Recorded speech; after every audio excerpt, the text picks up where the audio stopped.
to this computer. Okay. Well, welcome to Elnora Conversations. I'm Jamie Himkin. I'm a writer and creator of ElnoraLife, and this is a space where we gather and come together to share our stories of belonging, identity, resilience, and home. This is a series that should be a soft place to land for anyone who needs to be comforted by another person's journey or who would like to share their journey. And today we are lucky enough to be joined by Kadijah, who this is actually the first time she and I are meeting, but she has got the most extraordinary story of reinvention. There was a season in her life when she lost nearly everything: her home, her job, her health, even her sense of self. What emerged from that loss was a profound rebuilding, one that led her across the world and back home to herself. So, through her nonprofit work in rural Africa, Khadijah discovered that even when everything external falls away, there is still power within us that cannot be taken: the power of our voice. So I am honored to welcome her here today to share her story of reinvention and to remind us all that the things of greatest value are the ones no one can see or steal: our experiences, our knowledge, and our words. Welcome, Khadijah. Thank you so much. Thank you so much. I am so appreciative. I'm grateful to be here, Jamie. And I am just so thrilled about the work that you are doing, especially in the writer space with helping people just to enhance their literary capabilities and just really putting that educational part first because that's something that touches my heart. So thank you so much for having me here. And as I mentioned, I guess before the show, how I actually came across to even know who you were was through an interview you did with a woman named Michelle Wedderburn, that is an owner of a luxury boutique guest house in San Miguel de Allende. And you did an interview with her, and I was like, oh my God, I have to follow this woman. And so I got on your newsletter. You sent out a newsletter. I believe it was about America and the state of your feeling in regards to what we're going through now. And then at the bottom, because we're readers, we go to the bottom. I saw something that was an opportunity to share your story. So I was like, yeah, I need to share my story. This is actually the first time I'm sharing it publicly because it was so, I would say, raw in a sense. I shared little tidbits with people, but today I will share whatever you ask me. So thank you so much for having me. You, thank you for being here, and thank you for being vulnerable and willing to share. There is just something deeply terrifying about exposing all of our inner parts, and so I meet you there because it's something I struggle with too, and I imagine many people who write, especially from a place of personal reflection, also fear how people are going to receive it or how it's going to land. And so I am just so deeply excited and honored for you to make that bold step here in this space. And so we can also see and experience the fruit of that because, man, there's nothing that fills my cup more than hearing about somebody else's journey. So let's Yes. start with a few little warm up questions just so we can get Okay. an idea for who you are. Okay. Perfect. So, what book or podcast are you loving right now? So, as far as books, the timeless book, my favorite is 48 Laws of Power by Robert Greene. It's a long read and I read it like occasionally. I've gone through it before, but that's it. Podcast, it would be Lovers by Shan because she talks about love and everything. So, yeah. Okay. Okay. We got to go back to love at some point. Okay. So, if you had to binge watch one reality TV show this weekend, hmm what would it be? Honestly, it would be reruns of Ian Levanzant's Fix My Life. That's my heart right there. And if I wanted something funny, it would be Housewives. Well, not funny, but entertaining to that risque moments. Yeah. Ooh, I'll never forget when Yanla came out with not only that series, but just her book. Um, Yes. Oh, that helped me in my season. The Value in the Valley. I walk with it. I lost everything, but I kept that book. And and she taught me what it looked like to navigate the trauma of your life with so much skill. There was a Dr. Joy DeGruy. She wrote a book Mhm. called Post-Traumatic Slave Syndrome that sort of talks about the lineage and the ancestry of trauma that we carry generation after generation from slavery.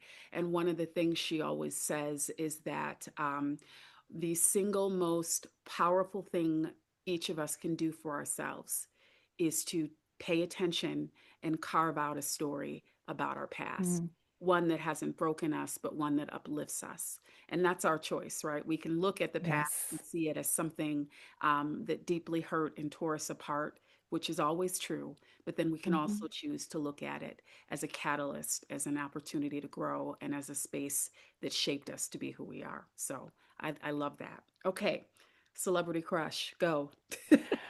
Oh, I have so many, but the first and always The Rock, Dwayne Oh, Johnson. okay. Um, if I could give more, I would say Idris Elba, and this one is like Barack Obama. Oh, 100%. I love Yes. Barack. I love Idris. Okay, and now Sterling Brown. Yes. Oh gosh. Oh. Yes, please.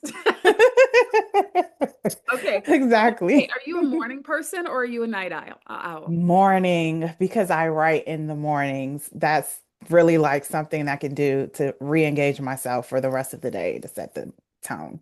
I love hearing that. One word your friends would use to describe you right now. Inspirational. Agreed. Okay, and last but not least, a guilty pleasure you refuse to feel guilty about. I have so many, but don't judge me, please. Snickerdoodle cookies and YouTube binging. You learn so much from YouTube, y'all. Don't sleep Yes. on it. YouTube University saved my life. Okay. Okay, perfect. So now I'm going to get a little bit more into your story. Okay. Okay. Let's talk a little bit about belonging and home and identity. Kadijah, Mhm. you wrote that when you think about belonging and identity, you think about what it means to be an American, particularly as a woman of color. Could you tell me more about how living and working abroad shaped the way you see home? Sure. This is a beautiful question. It's actually very inner reflective. And it took me some time to get like the right understanding of this identity. That's why I related to your article. But during the process of being unhoused, is what it's politically correct called, or homeless, the very first lesson that I learned about home was that home is wherever you are, because I had to sleep in different places, I had to live in different places, and I didn't have stability. I came to that understanding very quickly that I had to be home wherever I was within myself. And I eventually, over the time, found a position that helped me to kind of stabilize my life as an international executive director for a nonprofit. And that gave me the footing to start rebuilding my life financially and to become a better steward of my money, a better steward of my time, a better steward of the people that were around me. And so later, when I moved to Africa for about 6 months for a mission trip, that understanding of home, it really got deeper for me. As a first generation African American, my family is from West Africa, Sierra Leone. So I was the first person born here from Washington, D.C. And I went back with that understanding that, oh, I'm connecting with another place that I feel or felt was home. And so that experience, it felt both familiar, but I was so surprised at how foreign it felt to me. I thought I would be like, oh my goodness, I'm getting off the plane. It feels good. But it felt foreign, very foreign to me. And so as we navigated our way to the rural villages where we do our work, this village had no running water, no electricity, just the bare basics. That's what they live off of. And even though I shared the same skin color as the women and the people there, I immediately noticed that our worlds were completely different.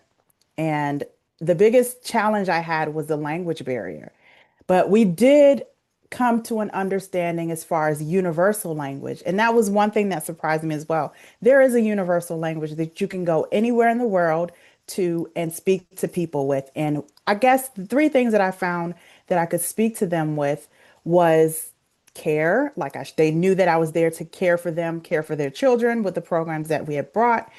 Laughter. Anywhere you go, you can laugh with people. People do something silly, you can kind of communicate in that way.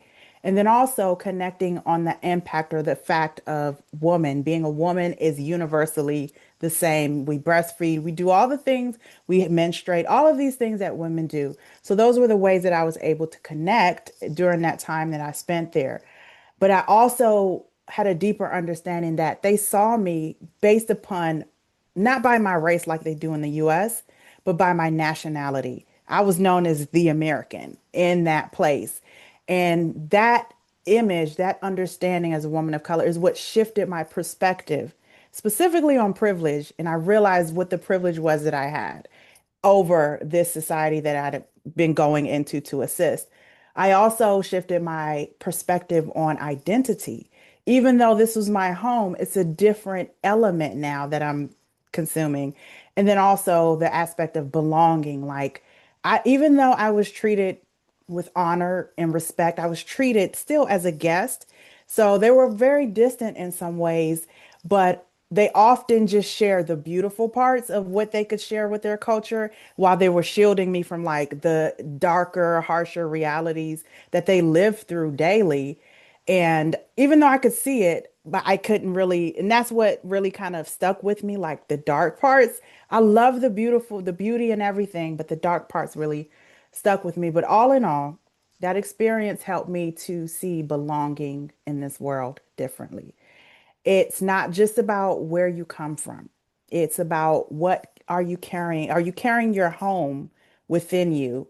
And are you creating it everywhere that you go, regardless of the circumstance? So that's to answer your question, how I came to understand like home, belonging, and identity for me as a woman of color, especially as an American. Okay. Let's root this a little bit in sort of that catalyst moment where you can found yourself in a space where you felt like you were at your lowest. Can you walk us through that journey and tell us more? So at my lowest point, I think this is when I officially like the things that were happening to me. I was losing everything back to back to back to back. And it was a process that I was unfamiliar with because I'd never been in an unstable environment. And so what happened was that I trusted an individual and that trust was betrayed. So now, hence the series of unfortunate events, that's what I call it, that happened because it just felt like one after the other after the other. And so I want to make sure I'm answering your question correctly. Could you repeat the last part? Yeah, just well, I think I want to kind of piggyback off of what you said. Just to kind of ground us in what your story was and how you arrived at that place where you had lost everything. And I think you've said it. Yeah. Met it Okay. perfectly. And Perfect. I just wanted to make yeah, sure. Yes. I think you said it perfectly. And, sometimes we make choices and we allow people into our lives, Yeah. even despite our own discernment and Oh, that our own voice that tells us, be careful. I yes. think women at an early age are taught to turn off those signals, to Hmm. be nice, to be kind, to give people a chance, to trust, Yes.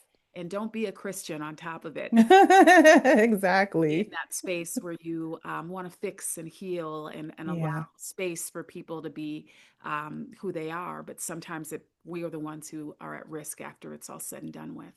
Hmm. Those moments when you were at your lowest and having to sort of rebuild your life, you talked about having to understand that home is you.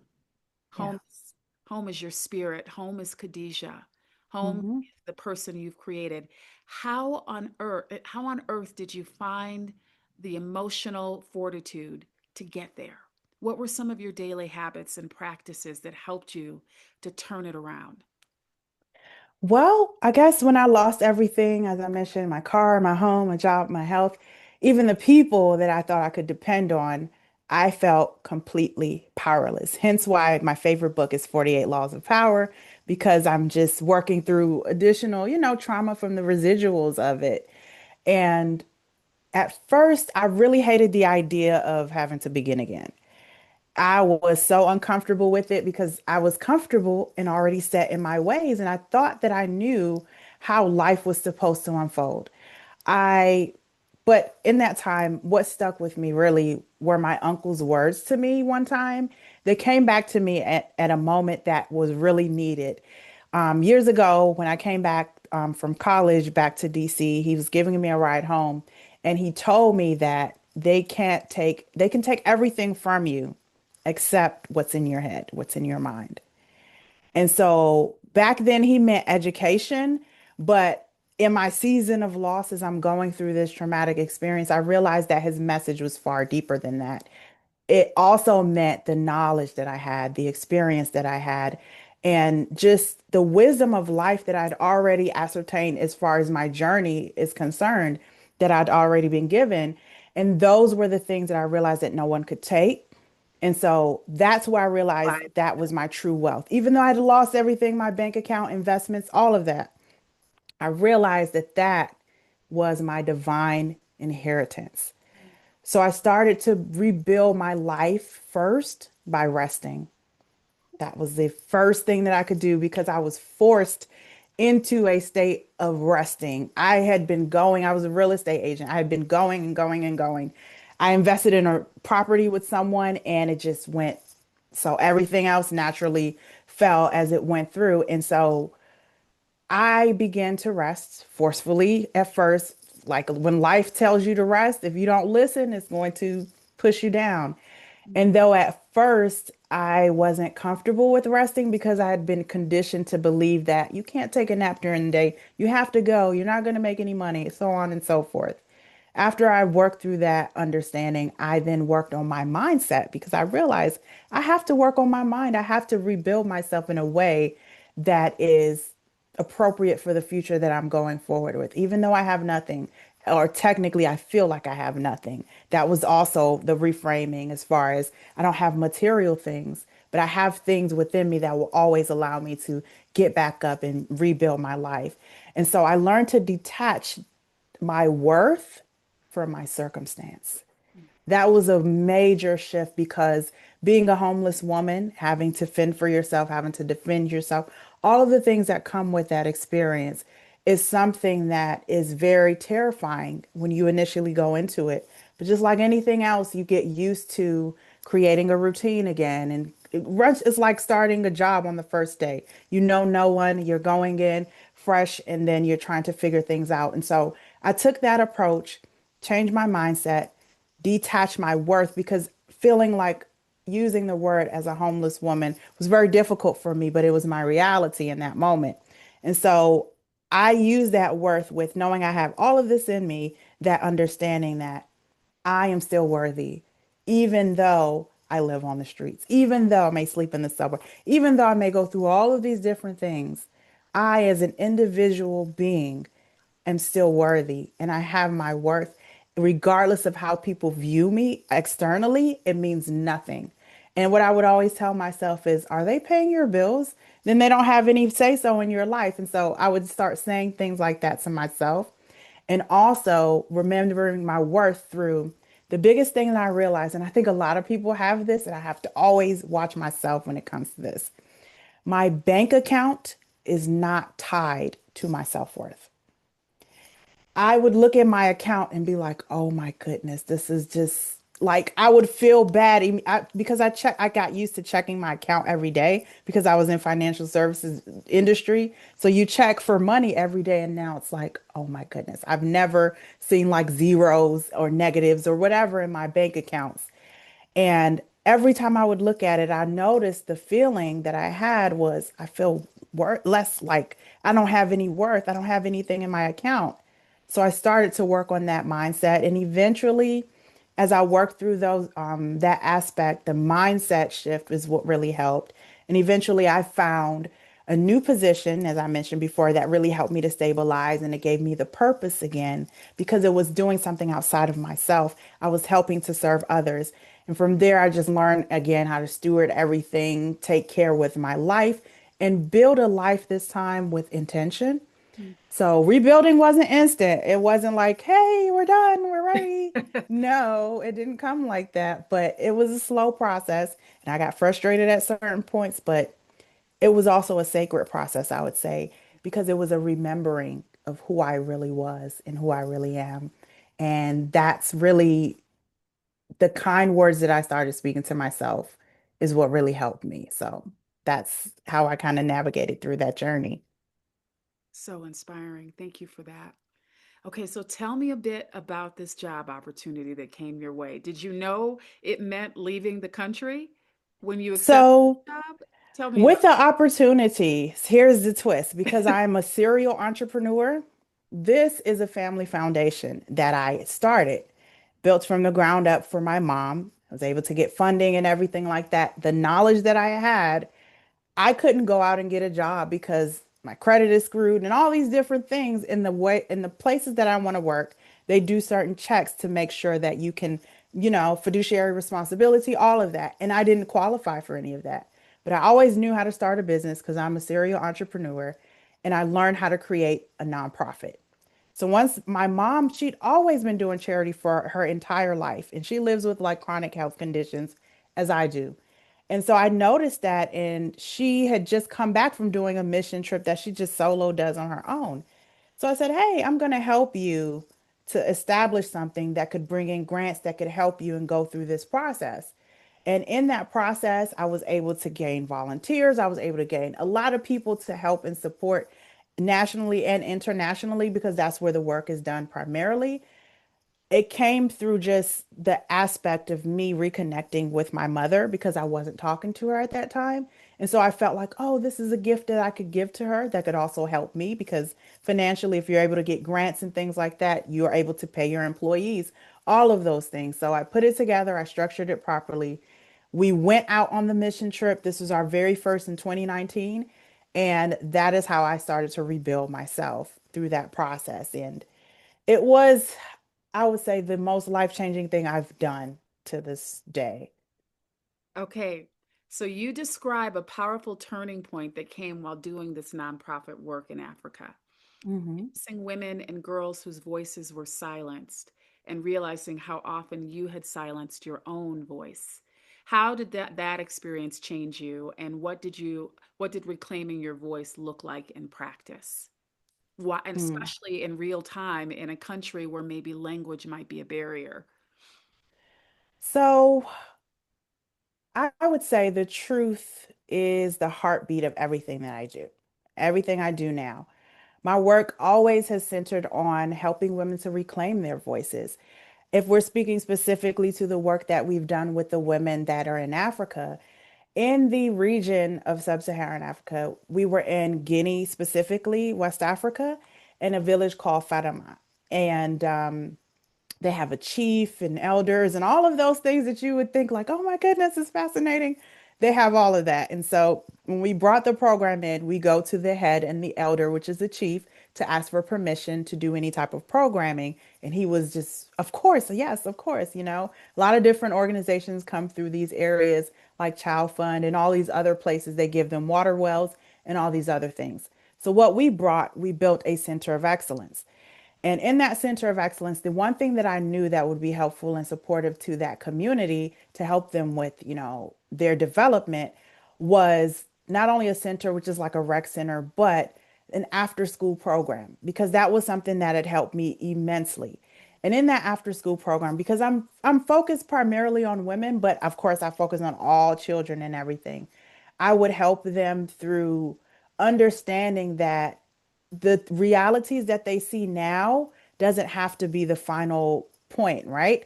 And it was so, I don't know if the word is dichotomy, but it was so like a juxtaposition because I'm coming from a like tragic, terrible situation and rebuilding myself. And I'm also giving these young women hope and teaching them how to advocate for themselves in just little ways, as far as like maybe how to use a pad properly or things like that are centered on womanhood that they don't necessarily get. We call it girl talk. That is a time where you talk about girl things. And I got the elder women to come in and speak to the young women.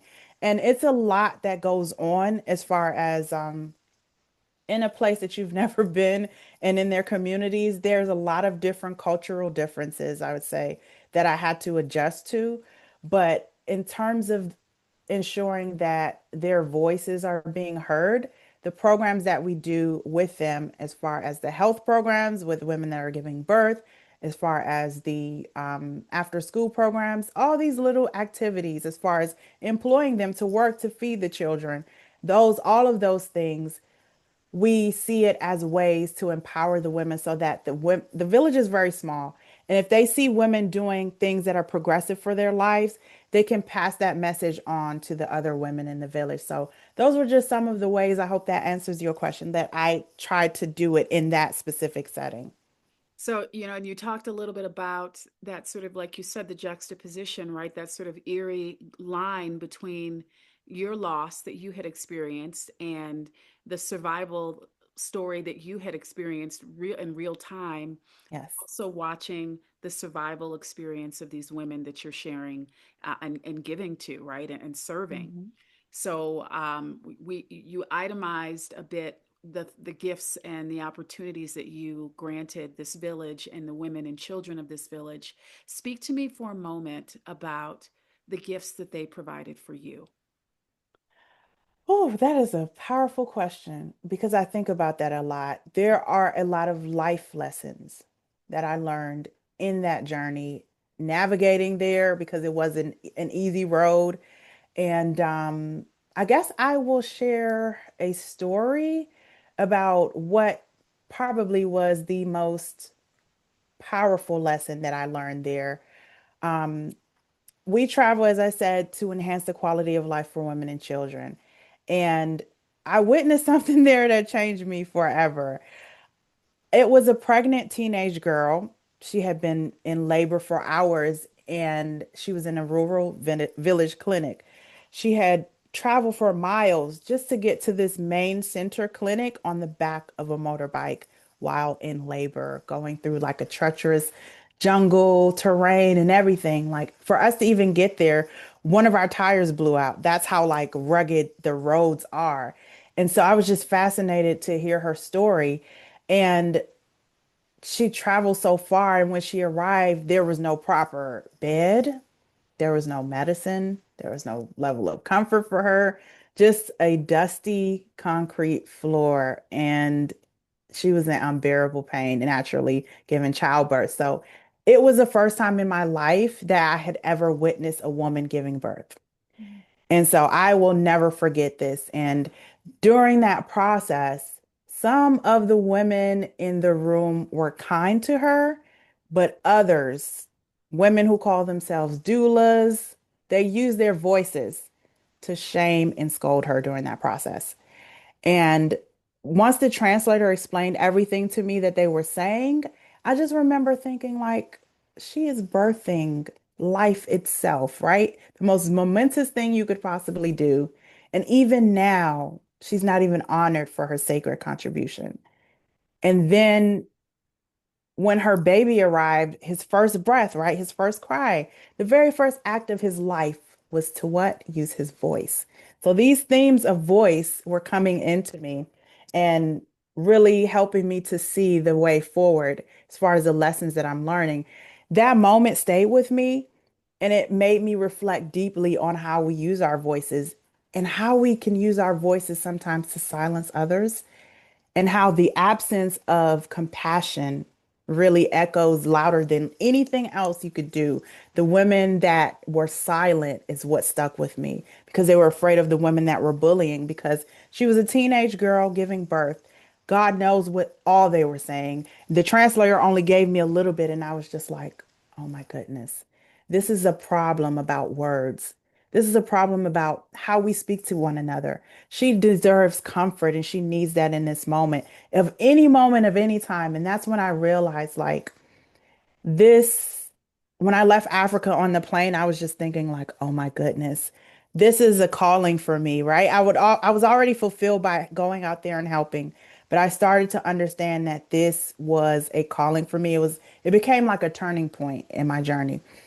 And I realized that the women that were silent I had to figure out like what causes people to be silent, what causes them not to use their voice. I know that it's cultural norms, but that was something that really stuck with me, that lesson of there will be people to support you, and there will be people to not support you, even in your toughest times. And these people, just like everyone else in the world, need a lesson in how to use words kindly, because those are the things that help me to heal. So that was the lesson. I would say one of the major takeaways I still remember to this day. It was a hard birth because she had been laboring so long, and this is a trigger warning, that the baby's head was elongated. That was a very rough moment for me to witness, but because we were there to help with like medical things, we were able to help her navigate through that journey afterwards. But that was just something that really stuck with me because I just couldn't, leave that alone. So that's, yeah. Yeah, the power of words, um, to either break us or lift us up. And I cannot stress enough how deeply important it is in this season that we are all experiencing globally. The Ugh, power, yeah. they're just, they're seeds of life, you know. Hmm. Thank you for that. You're Such, welcome. okay. So you shared that the way we speak to ourselves, not just other people, Hmm. that words create reality. How did changing your self talk transform your healing? And what would you like to share with other women who are still learning how to be friends with themselves? Hmm. It's funny you say that because that's what healed me, becoming a friend to myself. The way we speak to ourselves, as we already know, changes everything in our world. And especially during that season for me, I realized that I couldn't change my life until I changed my language. I began to speak to myself the way that I wanted others to speak to me, with compassion. Like for that woman, I wish they would have given her compassion. She's a teenage girl. With truth, being honest with myself instead of, like you mentioned earlier, about, well, we know the truth, but we don't necessarily aren't being taught to embrace the truth because one reason or another. And then also, I started to speak to myself really with love, hence the Lovers podcast that I love. Like, I am a love person, and love is healing. I believe in all of those things. And so I also tapped into something, the sacred arts of healing. That's what helped me as well. I started with affirmations. Affirmations were a big thing because I had to speak the things that I wanted to see into my reality. And I know a lot of people would say, oh, that's woo woo or anything. I don't believe that. I believe that it helps me because of what it means internally. It shakes something within me to move my world and create a space where it can flourish and become reality. I also did a sacred, so affirmations was the first ancient healing art because they've had words forever. The first word that came down a lot of times for creation. A lot of people would say it's be, and it became. This is what we see in our world and our existence today. One word, imagine where we are today. And so journaling also, I'm a writer, and when I realized I was really going through tough times, I don't write. And that's something about my gift that I realized like I cannot write for anything when it's a really, really tough time. That's how I knew it was really bad. So I started to journal and write about my experience so that one day I could look back at this and just really congratulate myself to see how far I've come. And then the final sacred ancient art of healing is music. I Mhm. absolutely started listening to the right kind of music, started dancing, started listening and consuming it, and it made me feel better. This is how I started to rebuild my inner world. And the more that I practiced this, the more I began to use my voice started to soften. I started becoming more tender. The things that needed to be strengthened became stronger. The things when I needed that courage, I was able to pull it within me because it was there now. I was filling myself up with love. And eventually, that voice that criticized me about, oh, your bank account is this. Oh, you don't look like this. Oh, they don't like you because you're homeless. Whatever it was, I started to switch that narrative and I started to comfort myself. Like I said, I became my best friend.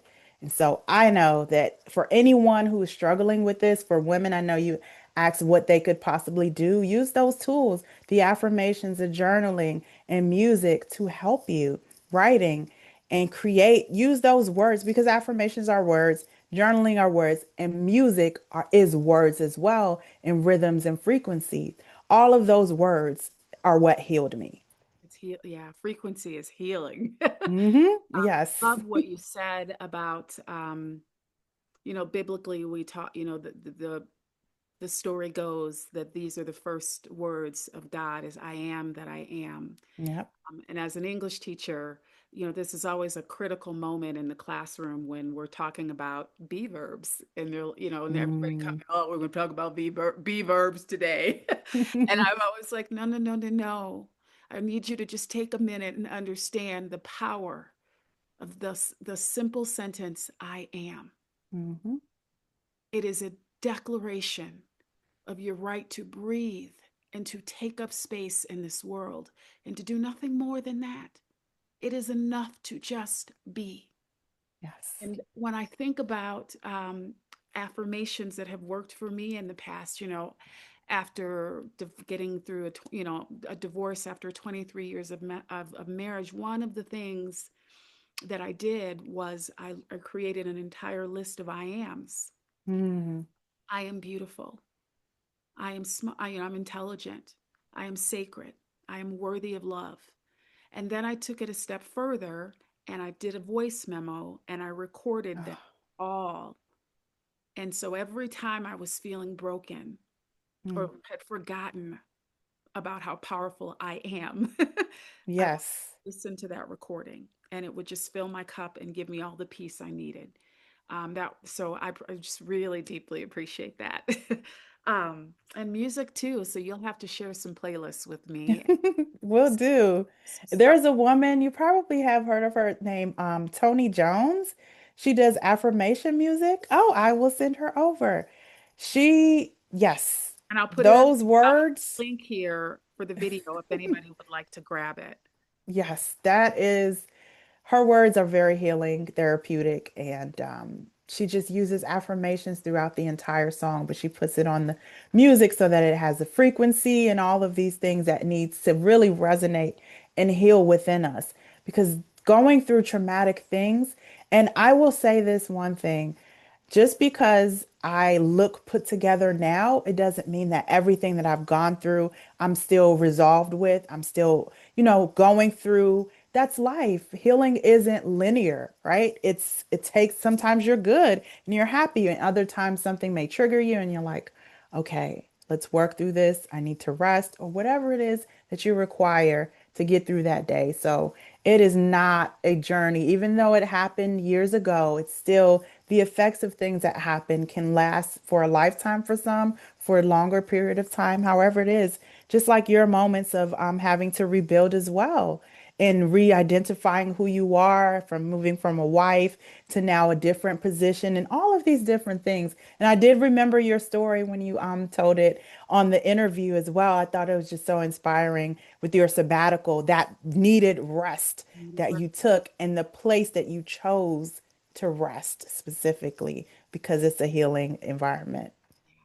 And I think it also speaks to the power of really sometimes you just have to move. It's situational, and you just have to leave the physical environment that you're in order to heal. And you did that, Yes. and that brought you to Africa. So Yes, that was something I learned. You brought up a beautiful gem. Being you cannot heal in the same environment that hurt you. And girl, once I went out of that environment, everything changed.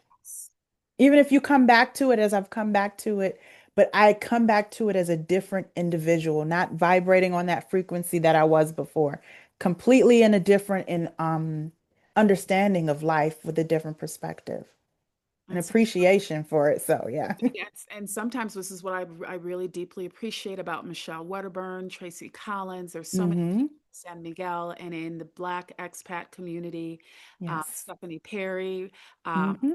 that talk to you about just talking to you and telling you, I know this sounds crazy. I know other Yeah. people are going to tell you this is Yes. Exactly. start trusting yourself and Oh, internal voice of wisdom. more than you trust the world, and watch what Hmm. happens, you know? So, okay. So you wrote that your story isn't just about loss, but about what loss revealed, the Hmm. fragility of false foundations and the Yes. strength of true ones. How does that truth show up in the work you're doing right now? Not only Mm. helping other women, but some of the other spaces that you're starting to expand into. Well, as I mentioned before, the truth is everything to me. Like when I started speaking the truth to myself, I realized I need to implement that in my life. So it's the heartbeat of everything that I do now. My work centers on helping women to reclaim their voices because I have always been working in this space, but I've been doing it freelance and I never took the opportunity to, like my uncle said, they can't take what's in here. So I'm like, okay, well, I need to do something more to expand and dig deeper into my purpose. So transitioning, well, I still will have, the position that I do with nonprofit. You can do that seasonally, but I need to do something also that fits deeper into my purpose. And so because I know what it feels like to lose your voice. A lot of times, that's what I felt, powerless. When everything was lost, I felt I had no value. I felt I was powerless. And so I never want a woman to feel like that. And if she is feeling like that, I want to help with that process. And so, as I mentioned, for years I've been an educator through creative writing workshops and retreat spaces that I host. I guide women into transforming their lived experiences into stories of strength and also legacy, because that's something that we need to leave behind for the young ones that are coming up as well. And many of these women, they are accomplished. They have a lot of things going for themselves. They've done extraordinary things, raised families, businesses, built communities, yet they have never had that space where they can tell their story as you are presenting now. That's why I'm so happy, in their own words. And so that's what I do now. I create that space for women who need to express their voice in many different ways. It's a safe space, it's a sacred space, as this is now, and it's free from judgment.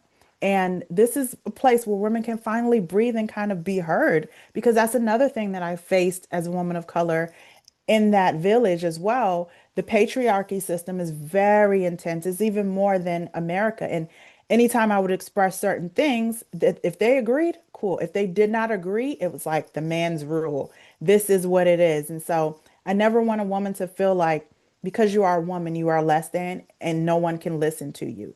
And so I reinvented myself. I got a new name. Well, my pen name is Layla Khan, and it means a lot to me. It's a lot. I won't go into details now, but I love the name. And I am a literary muse. And so, as a literary muse, I am also an inspirational speaker. I'm also a book consultant. And for, as I mentioned, all the years in the prior, when I went into my mind and said, okay, what are we going to do, Khadijah?